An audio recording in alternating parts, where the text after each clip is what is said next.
cash, homie. Would you please break the damn story? He took it out. Oh, boy. Monday edition PFT OT. This is the place where we talk about the things we didn't get to during PFT Live or things that we talked about a little bit but would like to talk about a little bit more. He's Chris Simms. I'm Mike Florio. And let's start with a concept we did discuss, the bubble potential for the NFL. Not a full bubble where everyone would be in one place, but teams locked down with a hard bubble. You don't go home. You stay in a hotel. You go from hotel to practice facility, back to hotel, and lather, rinse, repeat until it's time to go play a game. And the Saints are doing that for camp. Sean Payton, the coach of the Saints, told Peter King that the players and the rest of the essential personnel will be restricted to a hotel. No guests, no visitors, no leaving. I'm looking into how the Saints can get away with that under the CBA and whether or not other teams could do it. Because, Chris, why wouldn't you do it? Why wouldn't you tell everyone on your team, here's your key to your hotel room. That's where you sleep. That's where you eat. That's where you live. Because one of the big issues, one of the big concerns is guy goes home and either goes out and does something he shouldn't do, or somebody from his family is out doing something that they just, either shouldn't do or they just go out and their kid goes to school or wife goes to the store, whatever the case may be, you bring the virus back. If you can keep those guys in the facility for all of camp up until week 1, why not do it? Well, I mean, I'm first off, I'm interested to know what are they allowed to do that? I mean, is there a specific thing in the CBA that says, training camp and things like that can only last 3 weeks, whatever it is? So I'm interested to hear if you can get the answer to that, certainly. But I think the big thing is, but reluctance to be away from your family that long, I would guess. And money would be the reasons teams aren't doing that at this point. But those are the only two reasons I can look at it. I understand it. I mean, to me, with the Saints, I get it too. And I think from the biggest standpoint, just when I look at it from a football X's and O's thing too, I think Sean Payton's looking at this like, wait, we're already behind the 8 ball in preparation and everything like this. So let me just cancel out a few more chances of us getting sick or this virus spreading through our team. And let's just see if I can get the guys that I got here. They're all going to be here for the next month.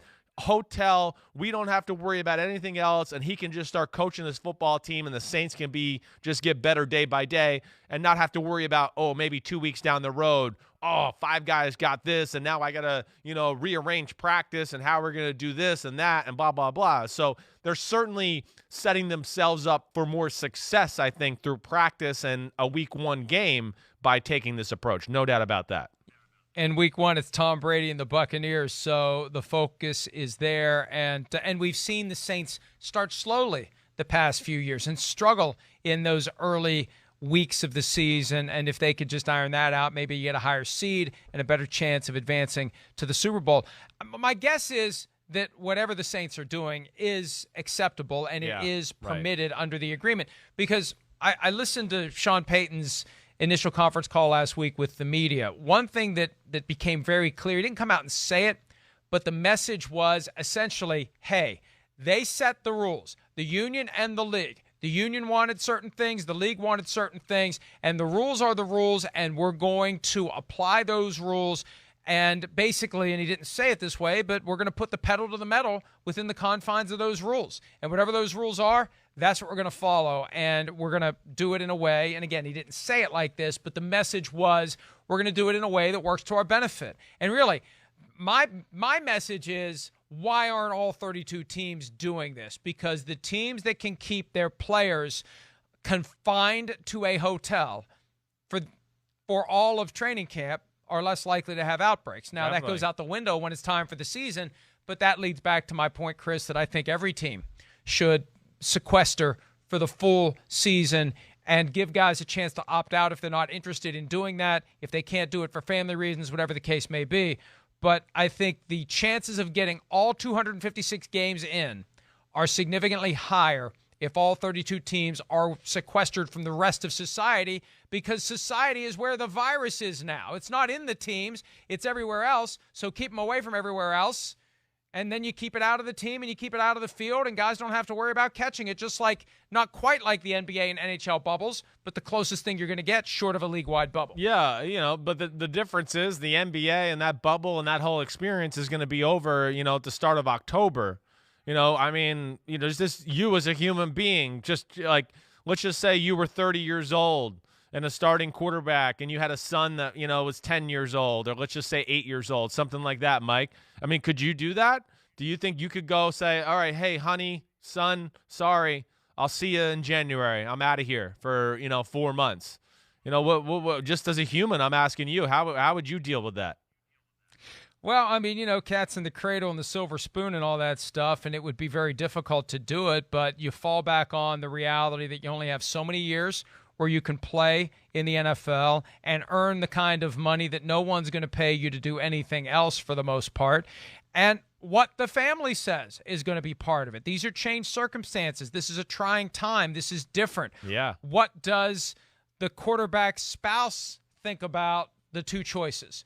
One, husband's gone for 4 or 5 months, but the $10 million, $15 million, $20 million, $30 million is still going to flow. Or two, husband's here the whole time, and there's no money this year. A lot of it depends on how much is in the bank, right, how much longer the player intends to play. But it would be a lot to walk away from 1 year of salary. Yeah. But it would be a lot to deal with 4 or 5 months living in a hotel and not being able to see your family, knowing that they're just 5 miles away in some cases. No, I know. It makes you want to say, like, I wish they could find some balance of, being able to see the family or something like that. But I know it's not realistic. You're right. I would do it. I would do it. Chris, I know that. But go ahead. What? You could put the family in the bubble, too. You could, I guess. Right. Yes. If they're willing to do that. That's something that I know I said to you during the commercial break at one point. I just went, hey, honey, I'm getting paid $25 million this year. I'm starting quarterback. We're all going to the hotel. Sorry, Hey, hopefully the team's going to have enough areas for the kids and things like that to where we'll make do. It's not going to be fun, but damn, I can't turn down $25 million. I know I would be doing it. I'm more of that way, certainly. I would probably do either way, leave my family at home or take them in the bubble with me. But because I love the sport, and like you said, you only have a certain amount of time to really play it and capitalize on your talents there. And then the other reality is, how do you secure that bubble? What kind of rules do you have, and how zealously do you enforce them? Do you have bed checks? Do you take away car keys? What do you do to keep guys in the hotel? At the Super Bowl, when it was in Minnesota a few years ago, the Patriots were staying in a hotel that was attached. That was it was like trying to get into the White House. Right? The levels of security, like, could you lock down to the point where no one's getting in and no one's getting out? This is where we are. And it's one thing to do it for a week or two. You're right, though. To do it for August, September, October, November, December, and for the playoff teams, January, that's a huge disruption to your life. Yeah. And that's the balance. And I think what they're going to do, they're not going to say this. Reading between the lines of what Dr. Sills told me on Friday, it feels like it's a fallback option to do the hardened bubble around every team. For now, let's focus on personal responsibility, and guys can go home, and as long as we don't have outbreaks, this is fine. But if the outbreaks happen, it's going to be everyone to the hotel, and you're staying there for the duration of the season, or at least until we have reliable point-of-care testing. I still think that once they get to the point where you show up, and you test, and you know within a half hour whether or not you're positive and it's reliable, that at least removes that chance that I think they need to worry about. Somebody gets onto the field who's shedding virus, and they don't know that he's positive, and 20 guys end up getting it in the course of a game. That's the thing they need to avoid, Chris. Yeah, no, you're right. That is what they need to avoid. And let us, honestly, that would help in a lot of different ways. It certainly would. Even if you wanted to get into the bubble conversation again and keep the teams in the bubble, if you can get into like same day or 30-minute testing results, then maybe you could have the family visit in and do things like that too, to where there could be leeway, but we're not there yet. So we'll see where that goes. But you're right. It's delicate still. I'm hopeful, like I said, to start the show today, at 7 a.m. Eastern. Basketball, baseball, what baseball had to deal with and the fact that they're coming out on the other end okay here and seem like we're going to make it, that makes me feel better about football, certainly. And I think football's guidelines are stricter than baseball, so that also adds a little bit more optimism.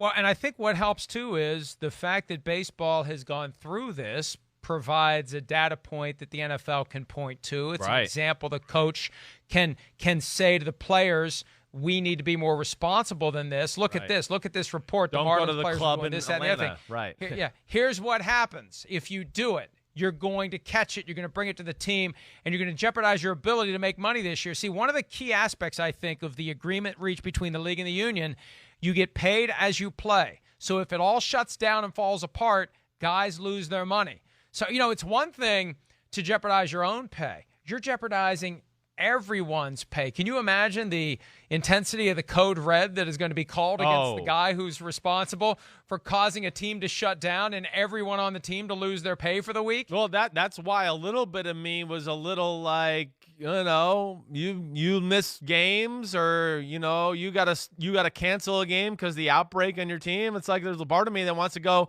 that's a loss. Sorry, you had guys on your team that didn't care as much as that team. They're fine over there. You're not.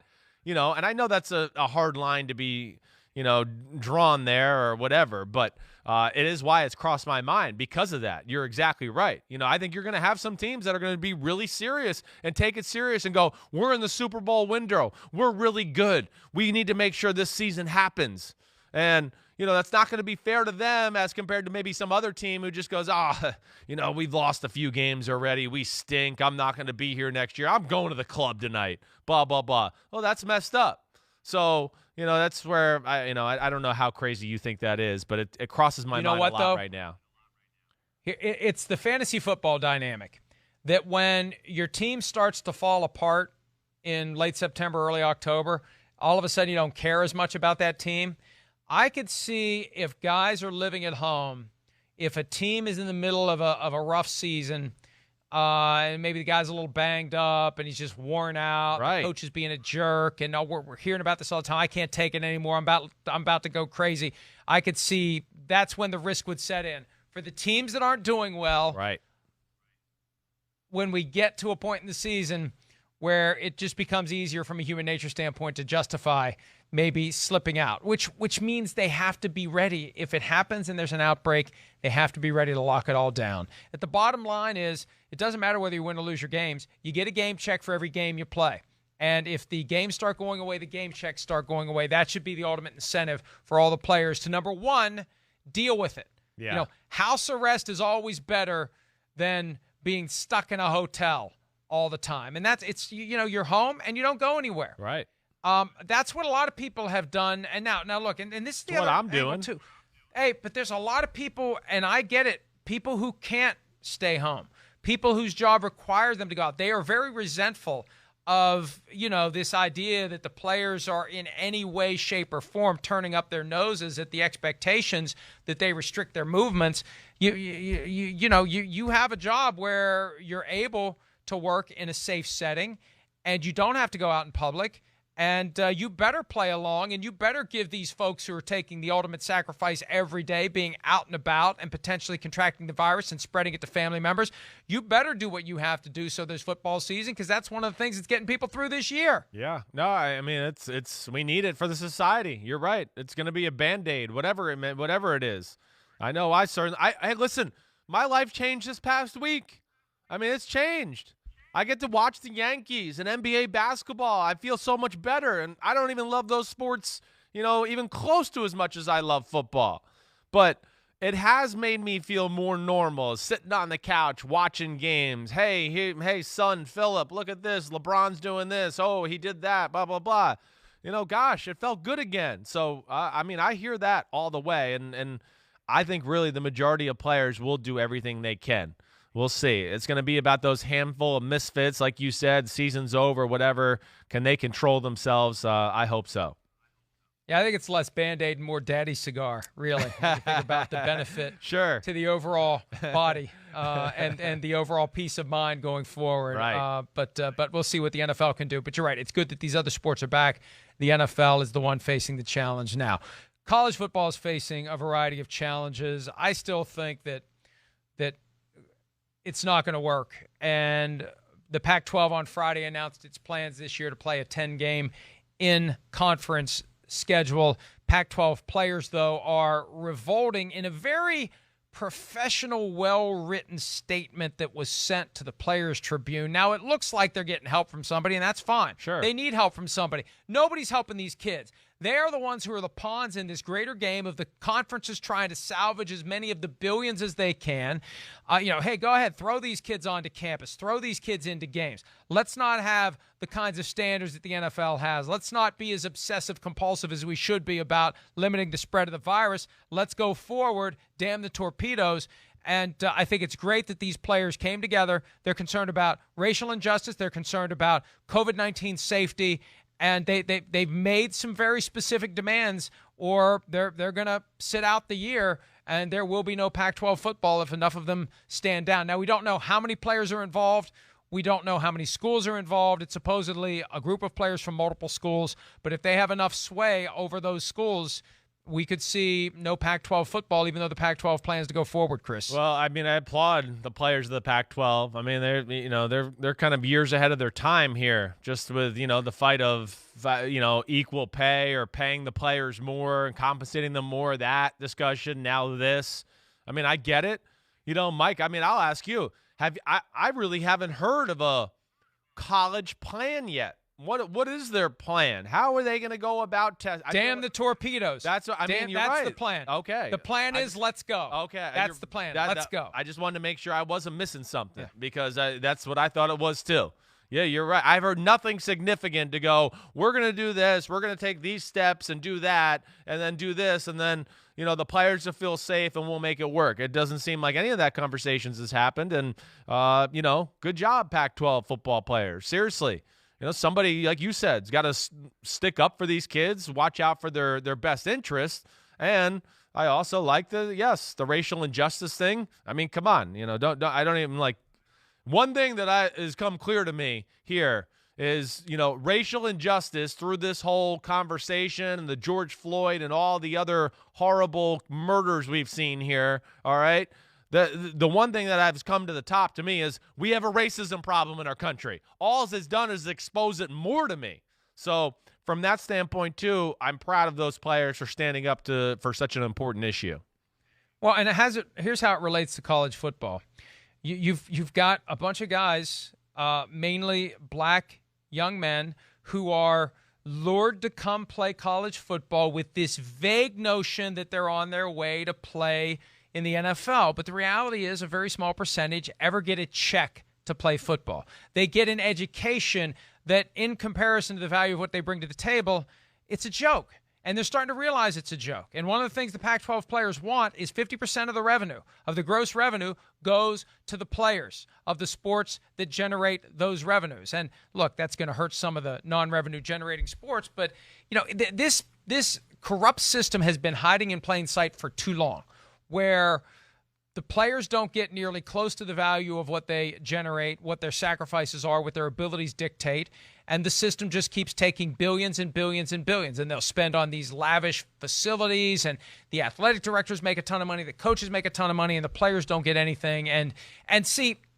when the virus first hit and we started projecting what was going to happen, I said if college football isn't careful here, they're going to expose this fiction that it's been based on. And people are going to start to realize, look, this is all about making money, period. It's not about providing student athletes with a full and complete college experience. Baloney.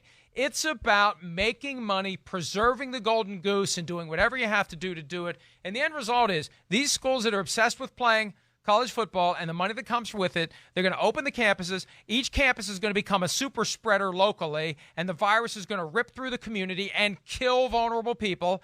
And hopefully people wake up and realize it. That's why we talked about this Friday, Chris, Peter King and I. The Big Ten has told its members that they may not play this year. The Big Ten gets it. The Big Ten recognizes this may not be sustainable. And while these other conferences, SEC, ACC, Pac-12 say, damn the torpedoes, Big 12 still hasn't said what it's going to do.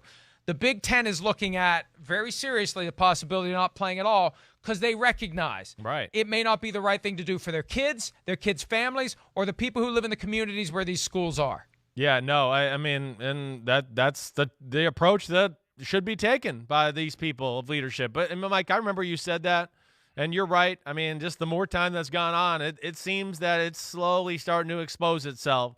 And it's all, like you said, just, full steam ahead. We're playing football, and we haven't heard one ounce of a plan or how they're going to test or keep people safe. And, you're going to have, the kids there and not the football players at school, but not the students there. I mean, that will expose itself too. So we'll see where it goes. I'm still there's college football is not going to happen until late fall, winter, somewhere like that. I just don't see it going on. They're talking about playing Ohio State, Michigan in September or October, given the possibility by the time they get to November, it will have all fallen apart. See, that's the thing. They're going to go forward, and it's the NFL's let's see what happens attitude, but with less of a cohesive and comprehensive plan. Yeah.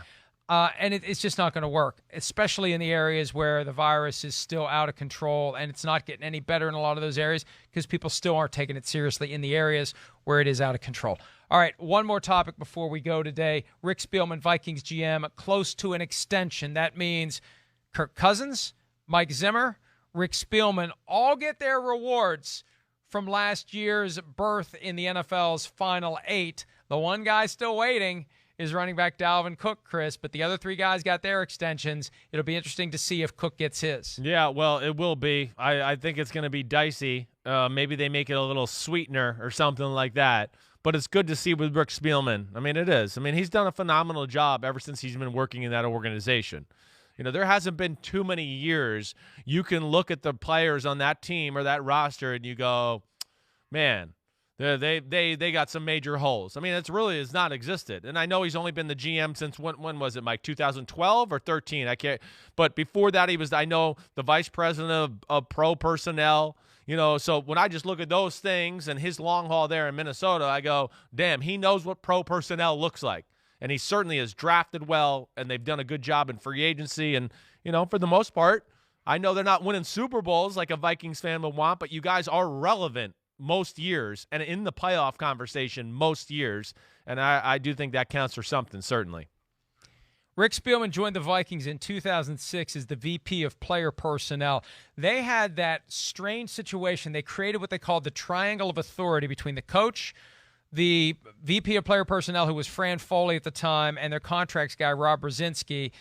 And then Fran Foley had some resume issue, and he was gone barely after he got there. That's when Spielman showed up, and he became the GM, as you said, 2012. I mean, he's lasted a long time with the Vikings. And, they have been – we talked about this with Mike Zimmer's contract. Yeah. They contend. Right.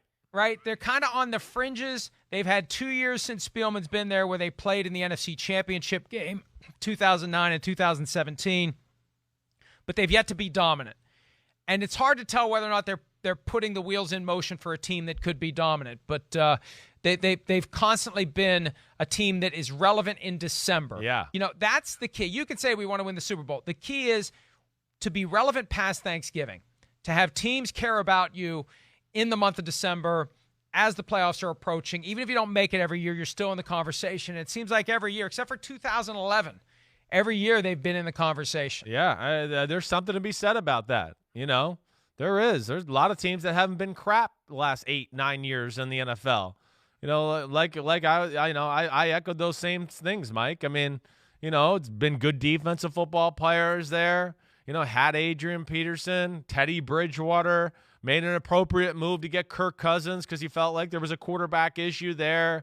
He's drafted well. They've tried their best to keep homegrown talent. Yeah, you're right. They're just missing that piece or two that's gotten them over the edge. But, like you said, I can't really remember a year in December or anything like that where I went, Vikings are in the playoff combo, or Vikings are going to be in the playoffs. Can they make a real serious run? Yeah, most years I've said no. I go, I don't think they can make a serious run, but they're a playoff team. And that's kind of how I look at them right now, I guess. I don't look at you guys as a Super Bowl contender.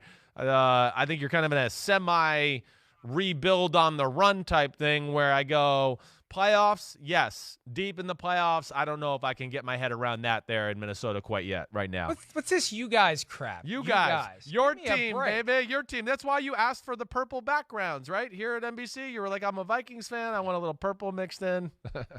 Hey, here's the thing. In an alternate universe, the Vikings lost to the Saints in the wild card round last year. I wonder if those extensions are all handed out if the Vikings had lost that game to the Saints. That is it. Very interesting. And just how much that game, I just remember going into the 49ers game, I couldn't get over how many people then swayed their, I think the Vikings are going to beat San Francisco that weekend too. I was shocked at the amount of people that kind of jumped on the bandwagon since they beat the Saints. But yeah, I certainly think that made the extension conversation a little easier in the fact that they won another playoff game this past year. And on that point, Dalvin Cook had a pretty big role in that playoff game. He had 94 yards rushing against the Saints and 2 touchdowns and 36 receiving. That's 130 from scrimmage. So I think the fact that Cousins and Zimmer and Spielman have all gotten theirs is only going to make Cook more intent. And I've heard nothing to substantiate this, but it won't shock me if he opts out. It won't, if they're not going to give him his contract. Now, look, it doesn't really help him. All it does is press pause until next year when he'd be getting $1.3 million, same salary he'd get this year. But the Vikings going to have to go forward without him this year, period. You guys I don't mean to keep saying you guys, but I'm going to keep saying it. I mean, so I'm just looking salary cap-wise right now. I know you were up against it, 25th in football as of Spot Track right now.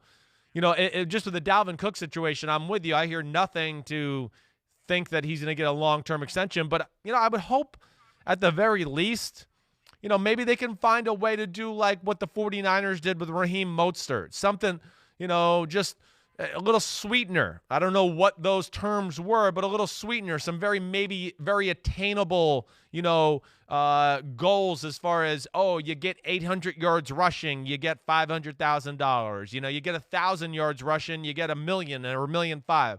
That would be the kind of thing I would look to do for a guy like Dalvin Cook if I was running the Vikings. The fact that we still don't know what the Mostert terms are underscores the fact that it's probably not a real good deal for the player. But we'll see what happens. I mean, that's the thing to watch as the day unfolds. Will they get the deal done between the league and the union? And when will the opt-out deadline be? Because the teams don't like the fact that some agents are using that opt-out deadline, that possibility to walk away for the season, as leverage to get these deals. And I think Dalvin Cook, if we're going to make a list of guys who should be considering it, Dalvin Cook should be at the top of the list at $1.3 million for this year. Hey, maybe I do opt out if you're not going to give me the contract that I've earned, capped by what I did to help the team win the playoff game in New Orleans against the Saints. It's every day. It's amazing how much is going on, Chris, and we're going to keep everybody on top of all the ins and outs at ProFootballTalk.com. But, even though it's not a real training camp, it feels like it's busier than ever with all the different stuff that's going on as we try to figure out what's going to happen. Yeah, no, I know. I mean, I think that's going to dominate our conversation. We don't have preseason games to talk about. I'm not going to be able to break down preseason film and tell you, what rookie looks good or anything like that. So I think it's going to be all this. Just, where's it go? This team's doing that. The NFL's juggling this, and here's the new protocol for testing, whatever it may be. I think that's the time we're in right now. We'll be talking about this stuff a lot. We'll be talking about it again tomorrow and for the rest of the week and every day until the season begins September 10. Here's hoping it does begin September 10 with the Texans and the Chiefs. Everyone, enjoy your Monday. Stay safe. We'll see you back here on Tuesday. See ya.